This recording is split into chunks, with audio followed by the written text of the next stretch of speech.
നമസ്കാരം.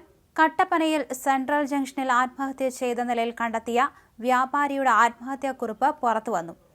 കട്ടപ്പന മുളങ്ങാശ്ശേരിയിൽ സാബുവിനെയാണ് ഇന്ന് രാവിലെ ബാങ്കിന് മുന്നിൽ ആത്മഹത്യ ചെയ്ത നിലയിൽ കണ്ടെത്തിയത്. കട്ടപ്പന പള്ളിക്കവലയിൽ വെറൈറ്റി ലേഡീസ് സെന്റർ നടത്തുകയായിരുന്നു സാബു. കട്ടപ്പന റൂറൽ കോഓപ്പറേറ്റീവ് സൊസൈറ്റിയിലെ നിക്ഷേപ തുക തിരികെ ലഭിക്കാത്തതാണ് അദ്ദേഹം ആത്മഹത്യ ചെയ്യാൻ ഇടയാക്കിയ കാരണം. എല്ലാവരും അറിയാൻ, എൻ്റെ മരണത്തിന് ഉത്തരവാദി ബാങ്ക് സെക്രട്ടറി റെജി, സ്റ്റാഫായ ബിനോജ്, സുജമോൾ എന്നിവരാണ്. എൻ്റെ ജീവിതകാലം മുഴുവൻ സമ്പാദിച്ച പണം നിഷേധിച്ചു. റൂറൽ ഡെവലപ്മെന്റ് ബാങ്കിൽ എൻ്റെ ഭാര്യയുടെ ചികിത്സയ്ക്കായി ചെന്ന എന്നെ അപമാനിച്ചു, പിടിച്ചു തള്ളി. അദ്ദേഹം ആത്മഹത്യാക്കുറിപ്പിൽ പറഞ്ഞത് ഇങ്ങനെയാണ്: ഈ ഒരവസ്ഥ ആർക്കും വരരുത് എന്ന് അദ്ദേഹം കുറിപ്പിൽ പറയുന്നുണ്ട്. നിക്ഷേപ തുക തിരികെ ആവശ്യപ്പെട്ട് സാബു ഇന്നലെ സൊസൈറ്റിയിൽ എത്തിയിരുന്നു. എന്നാൽ തുക അദ്ദേഹത്തിന് തിരിച്ചു നൽകിയിരുന്നില്ല. ഇതേ തുടർന്നായിരുന്നു അദ്ദേഹം ആത്മഹത്യ ചെയ്തത്.